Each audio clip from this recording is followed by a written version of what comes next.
Hey guys, my name is JD, and I actually work on bringing in weapons and optics and stuff like that for DayZ mods. But I really wanted to show some folks actually how I bring in the model itself and work on the textures and RV mats. At least this is the way that I like it. Everybody has their own way and flavor, and once you do it enough times and you get some repetition, you'll actually find your own flavor to it. But so while this is what I do, this is not necessarily the correct way or one size fits all. This is a blank canvas, and you may do whatever you wish. Now, I have spoken. The model I want to use today is an SVD. I've spoken with the original 3D artist, has IP to it, Husky9, and he has permitted me to actually use this and also distribute the port to you guys, so you can use it as a learning tool and reference. This will be an unpacked, unbinarized uh, example. But what I want to do is bring in this gun, do everything I need to do with the 3D model, make the magazine work, etc., and then have it at least work in game. So let's get down to it. And I want to try to do this in real time. So we want to start off in Blender. And again, I assume that you guys already have your tools set up. I have a basic SVD tutorial mod folder already set up with the scripts and the SVD folder. I have P3Ds in here. They don't really have anything in there. They just have their basic staple LODs as far as geometries and memory. And I got some memory points in here on an SVD that I did previously. So at least I'll know a reference point, and I'll show you guys if you want to bring in a weapon and reference the positioning of that weapon based on an existing vanilla weapon. I'll show you how to do that without using any type of no-no files. They do exist out there where you actually can debinarize Bohemia's models. They don't recommend that. They don't actually allow that. So I'll show you a workaround for it, at least get you started. But for us, let's go ahead and just bring it into Blender. So we want to go and get our model. This is the SVD. Again, I'll include the link to the actual model in the description. So we have a couple of SVDs here. And I'm kind of winging this too, so commentary, it's not going to be ironclad. I have no script. I'm just kind of going for it here. So basic SVD, here we go. What we really want to look out for is any type of diagonal lines. They're going to kind of look goofy in the end. So what I like to do, at least, is with every model, is just apply the weighted normal modifier, hit that checkbox, a nice little trick, select the whole thing, and then apply copy to selected to all of them, so I don't have to do all of that. And this should be good to go. If you are able to refine this further in Blender, then I applaud you, but I am more comfortable in Object Builder just because that's where I learned. So your mileage may vary based on what you know. But let's go ahead and just say we sharpen this up, export it. Looks like I had already one in here. And we do geometry, smoothing edge, and export FBX. So from here, I can pull it into Object Builder. And what I'm really looking for is sharp edges, nothing really goofy, nothing too sharp where it's just looking like Roblox. Now, I will say this though, just a little disclaimer. This typically when you bring something in as an FBX, you bring it in as 0.01 scale. But just because I know with this model specifically, I actually have to bump it up by another power of 10 to make it the correct size. So with this, I know it's not oriented correctly. This actually needs to be facing the other way, so we can do Control A to select everything, and then I usually just kind of wing it here relative to pen. Sure. Um, Now, because I rotated it, it'll look a little goofy and darkened, so I just Control A, Control C, Control V to paste it to a new LOD. And I'll bring this guy in here and just kind of center it so it's easier to rotate around in Bulldozer. And we kind of can take a look at this. It's nice to look at the model when it doesn't have any textures on it, so you can see any type of imperfection. See this like this diagonal line right here. That's what I'm looking at. These goofy lines on the side of the magazine. Other than that, mostly all of the edges look pretty decent. We'll take a look at the iron sights here in a little bit.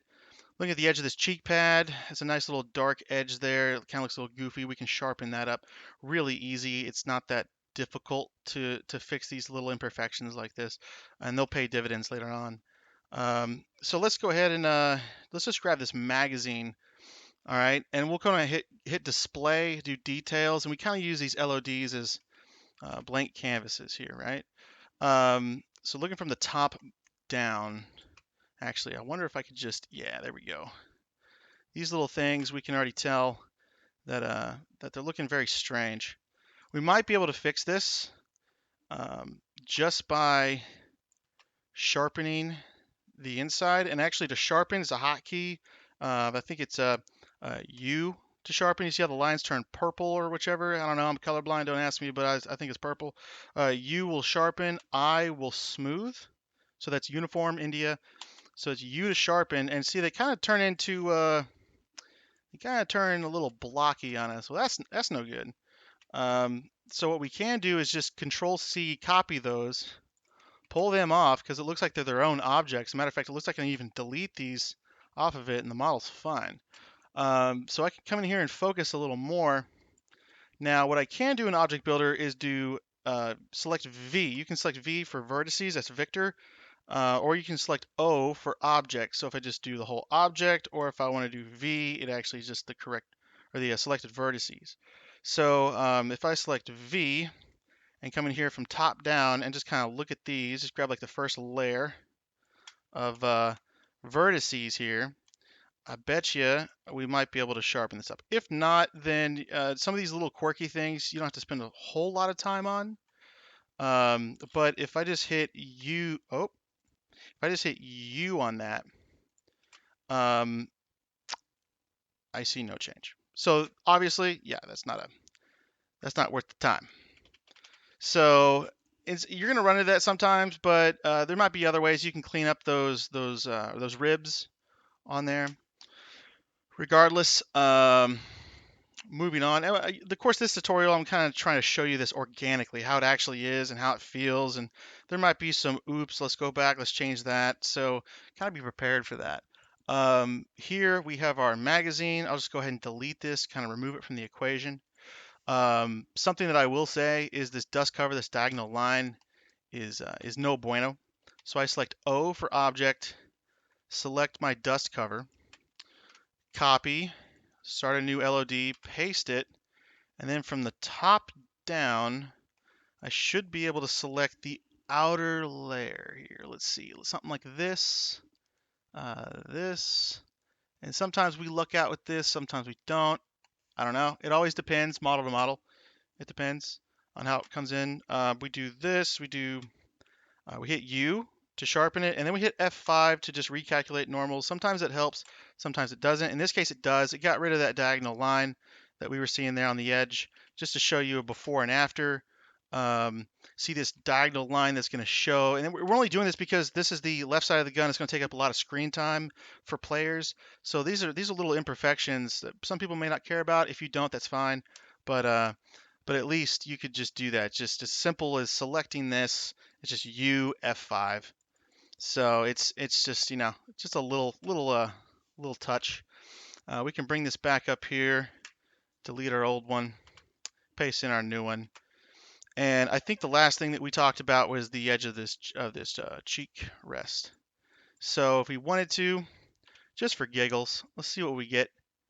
We'll kind of come select the edge of all of this. It's like that guy. And some of this seems to already be sharpened. I'll take that off. I kind of just messed it up. Let's try this. Just see what that does. Does it make it look weird? It didn't do a dang thing. Nope, smooth, sharpen. Okay. Well, it looks a little less goofy, and you can kind of do these. It's your preference, to be honest. But most of these edges here are going to be looking pretty good for this model specifically. As for the bullets, we'll make those their own LOD. Kind of isolate these guys.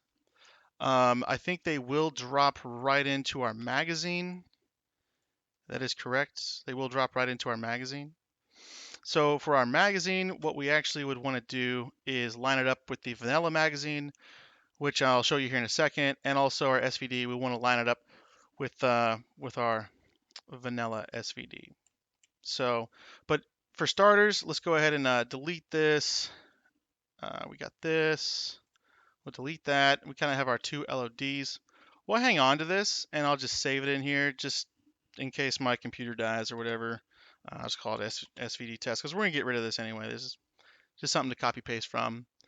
Now, that's bringing it in. We have a model. It looks nice.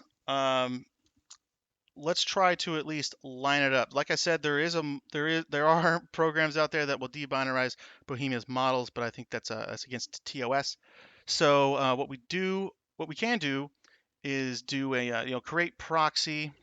Go to your DayZ folder, weapons, firearms, SVD, and from here you just have it proxy centered here.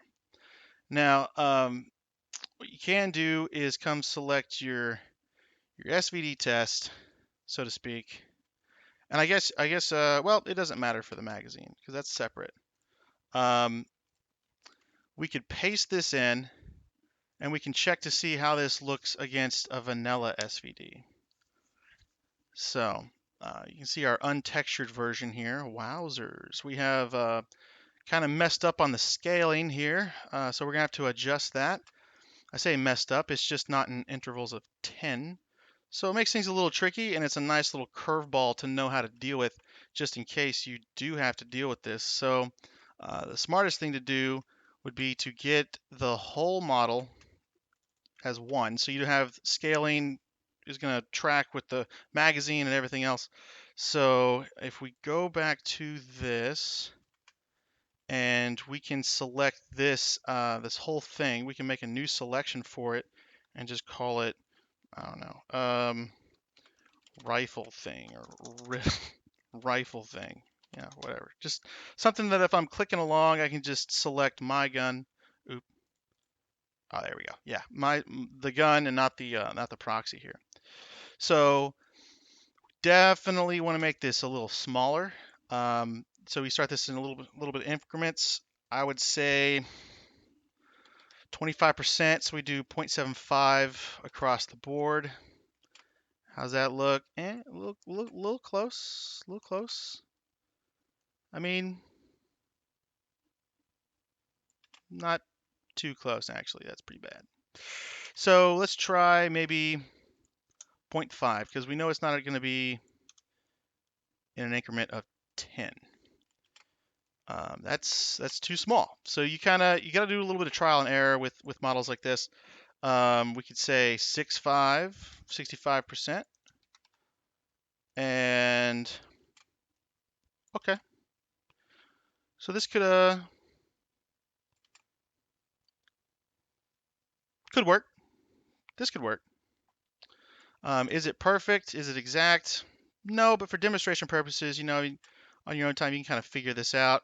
If you wanted to try to line it up, I try to start with the trigger guard, especially the plate, the hand guard, or not the hand guard, the pistol grip, where the player's hands are going to be. Now you can select your axes, Y, X, and all that, so you can just move it across the Y-axis here and select that. Now it does look like it's a little offset. Are we offset? Looks like it. We're not centered. So I can hit X right here and just kind of center it on that spine. I'm just kind of using this as a general reference. So it looks like our stock is going to be just a little bit longer than the vanilla one. But everything else seems to really be lining up for the most part. We can kind of push it forward if we want to. We're kind of looking for those key parts like the trigger, the mag release, the bolt handle, those things that are actually going to move with your player's actions. Is really what we're looking to line up. If we have to make the barrel longer, we can do that ourselves. We don't really have to worry about it being lined up there. So we can work with this here. Now let's see if we can't get it. Well, I think that could work. There are more precise ways to do this, but just for demonstration, this should be pretty good. A pretty good starting point at least. So for these, we'll just kind of delete the rest of these here.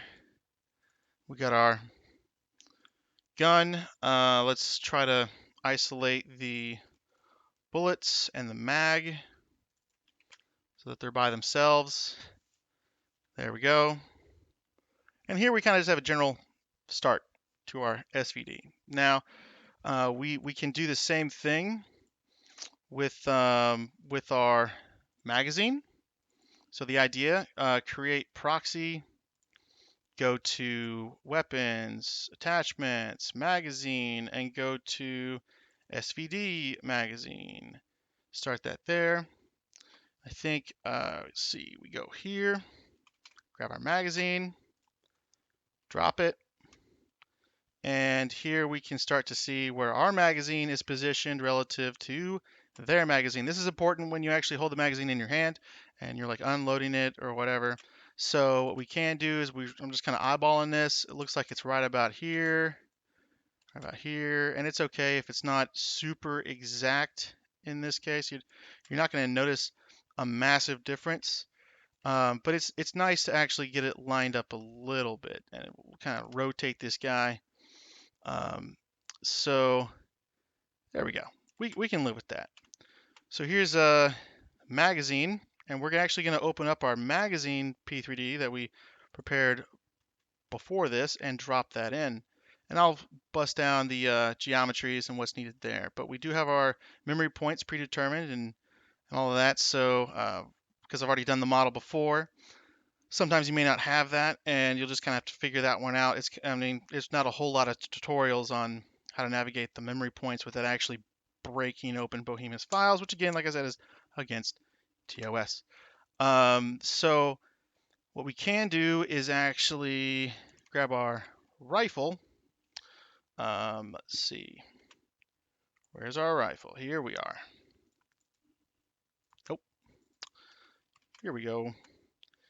And we say,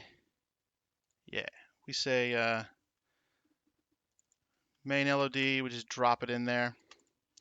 And like I said, we already got our memory points, and we're gonna have to realign these a little bit to our liking and how we need it to be.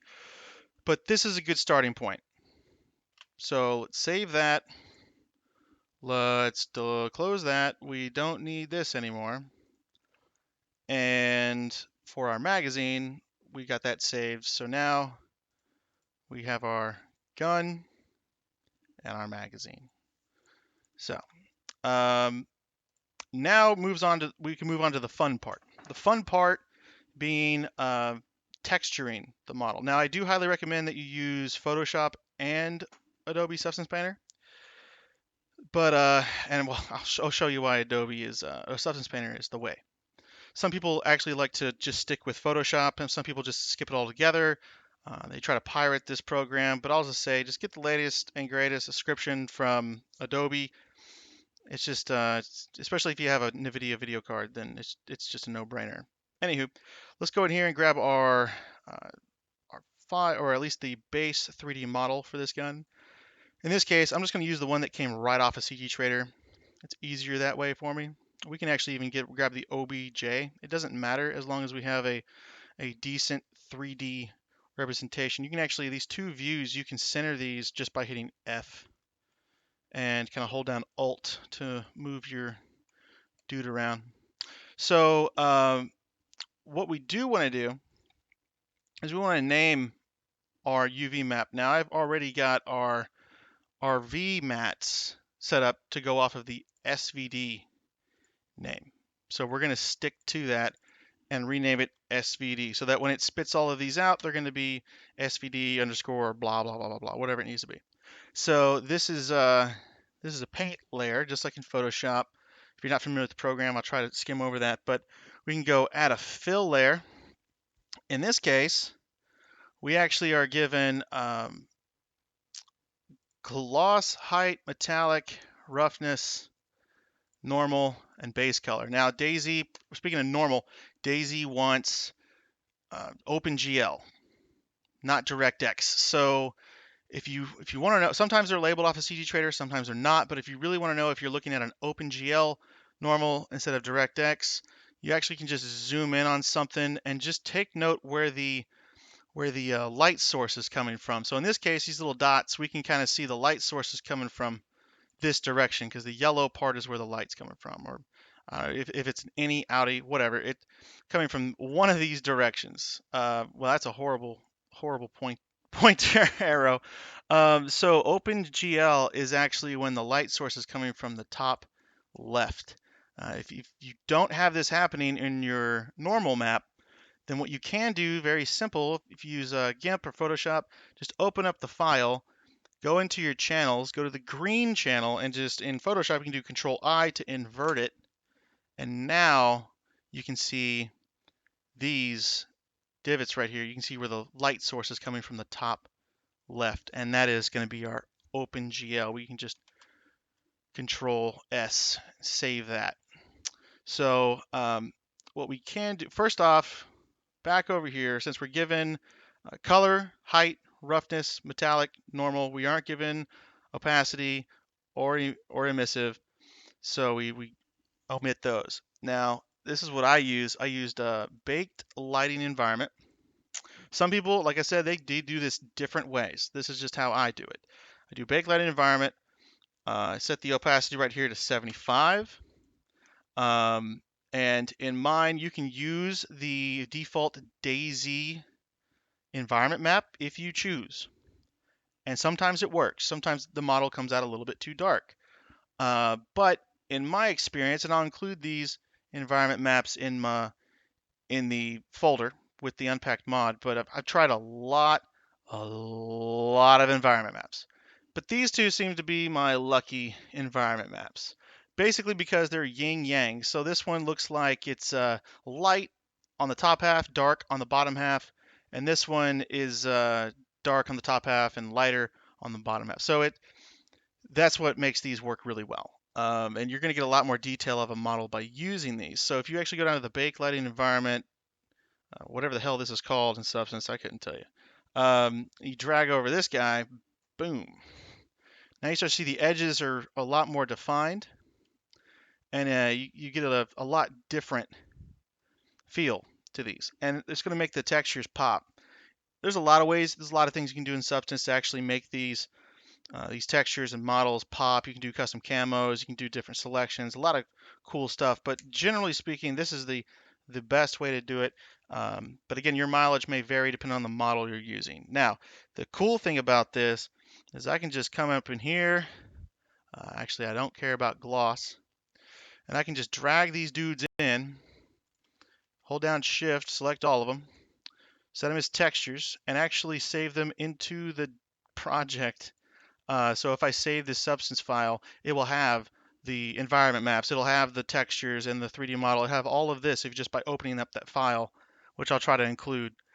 So from here, it's as easy as just, well, drag and drop. We have the the normal here, the normal here. Looks like we don't have ambient occlusion. Oh no, what are we gonna do? Well, I'll show you what we'll do. Anyway, we'll do metallic, we'll do roughness, we'll do base color. You can start to see it really starts to come alive. And if we want more detail, we can use height. Now, height is, it depends. Sometimes it's really powerful, sometimes it's overpowering, and sometimes it's really good and adds a lot of three-dimensional detail to this. So, but we'll see what we get with this. However, we do not have ambient occlusion, and it's really nice to have. So what we can do, if we wish, is try to bake it in. So I try to do a selection, and if this is not correct, and people out there going, "Oh, JD, you're doing it wrong," that's fine. You're more than welcome to correct me. This is just what I've done out of trial and error.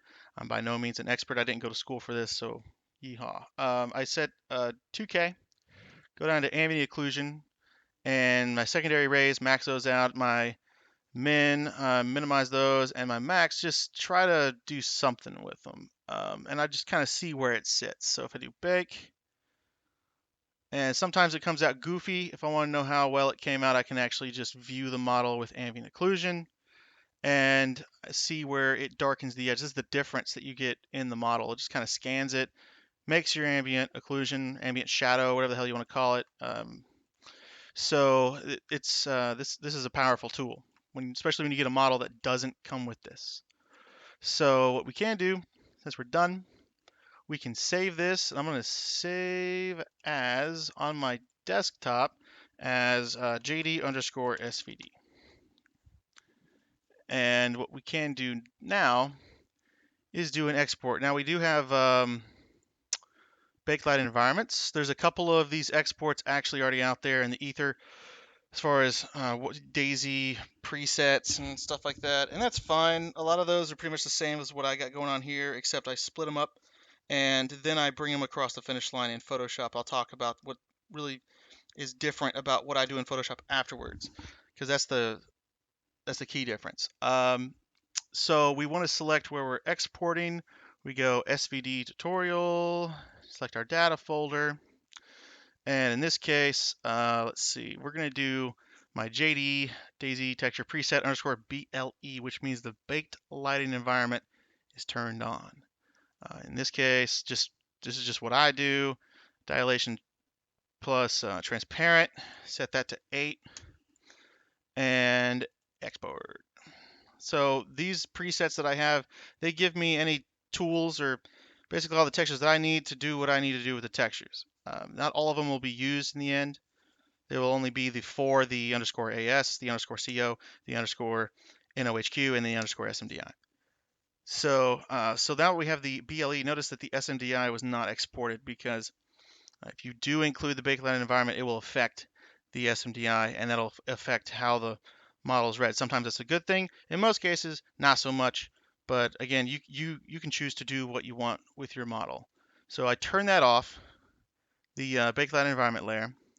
Come back in down here and do no BLE. Very simple. And now it spits out some other things that I need.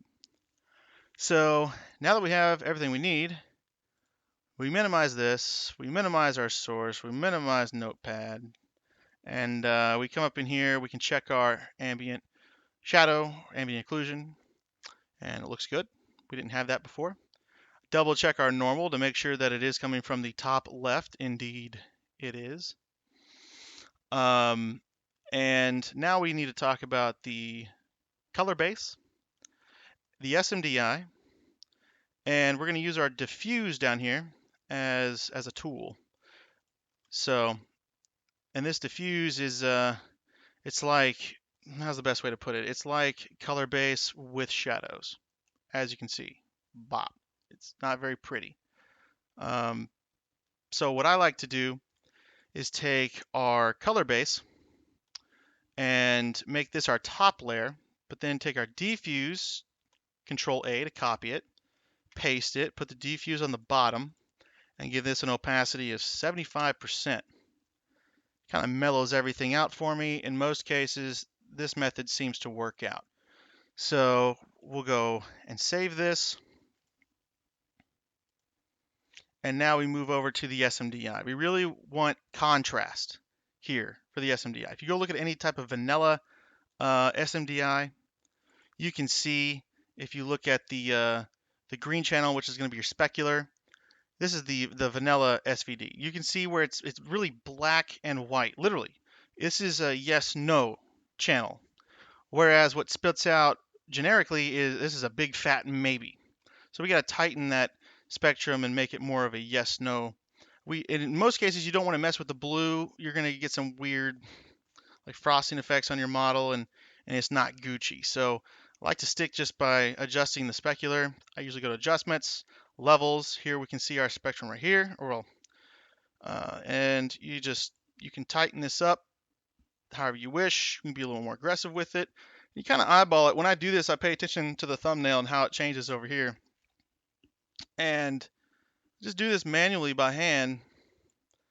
And sometimes it works, sometimes it don't. It really just depends. Sure, I'll see what that looks like. So, meh, okay, whatever. I think there's some plastic parts that could be kind of calmed down because they're going to look the same. Your cheek pad up here, It's going to look like basically as shiny as your metallic parts here, and you're not going to get a whole lot of contrast between whatever the hell material this is, plastic and metal and so on. So it's really nice to have that. Probably to combat that, I would take the specular, come over to my metallic, drop the specular, select my metallic, and this is maybe a little tedious for some folks, but select my metallic and place it as the alpha for this, except Control I to invert that. And now you can kind of see well, it doesn't do a damn thing. That's so cool. Gotta love it. Gotta love it. As soon as I'm recording this, it doesn't do anything. Well, this is where we can pivot over here and just, you know what? We can do our own damn metallic with blackjack and hookers. So what we got here, we could go click this. I'll try to make this a little quick. I don't want the video to drag too long. Some people just give up on it. You probably should give up on it now. DayZ modding is, well, I've told many people it's where brain cells go to die. So if you cherish yours, run now. I can't tell if this is, well, I guess it is plastic. It's supposed to be plastic. So we'll call it plastic. Why not? Basically just selecting the plastic parts that are on here. It's like, hey, this is plastic. That's plastic. Looks like we got some of these guys are plastic. These guys are plastic. That's plastic. I think that should be about it as far as plastic bits go. If this little collar back here is plastic, then I'm sorry. Anywho, we can export this and say, I usually do this as a RP or rubber plastic, white, and I do no padding, so we're not getting that three-dimensional effect from the environment map. This is just a 2D flat yes, no, and here we go. Let's see what we get here. Now that's a lot better than what our metallic was trying to be. So if I come over here, set this as the alpha. Now we start to darken that up, but that's a little too powerful. So maybe throttle this back to, I don't know, 50%. Select both of them by holding shift and merge layers. If you know the hotkeys for all of this, then I applaud you, and you may use those. It's you know, it's whatevs. Put that in levels, tighten it up a little bit here. Start to get a little bit more bump. There we go. We probably could be a little bit more aggressive with this if we wanted to be, because obviously we're looking at our pistol grips here. They're not looking a whole lot more different than our barrel and stuff. So this is a case where we could move on to our glossiness, which is literally just a fancy way of saying, oh, it's your roughness map, but you know, it's inverted. That's pretty much all this dude is, just inverted roughness. The more you know. So we will select this, come over here, and just basically like what we did with our specular, we'll select our parts. The plastic parts we want to be different, but 50% is way too much. And this map, this channel is very sensitive to what you do. So I usually would put about maybe 15. Start with 15%. Just to calm it. Ooh. Oh no, we're good. Okay, fine. Merge layers. Come over here. Boom. Now we start to see these become a little bit more red. They become more like a little bit more plastic, purple, magenta, and like yellow and stuff. That's more metallic. So it's gonna pop a little harder. But we can roll with this and just kind of see what it gives us. If we have to tweak it more, we can. But anywho, so here's what we can do is convert our textures over. I'll minimize all this stuff in the background. Convert our 4 textures over to PAAs using the image to PAA doohickey from the tools. Drum roll. There we go. we can come in here, come into our SVD, all right? And we can control A. You hit E, echo, will actually pull up the texture material.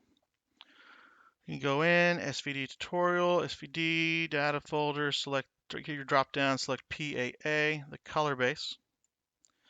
Then do the same and select your SVD. Now sometimes with your specular power, at least with this RV mat, it's my go-to.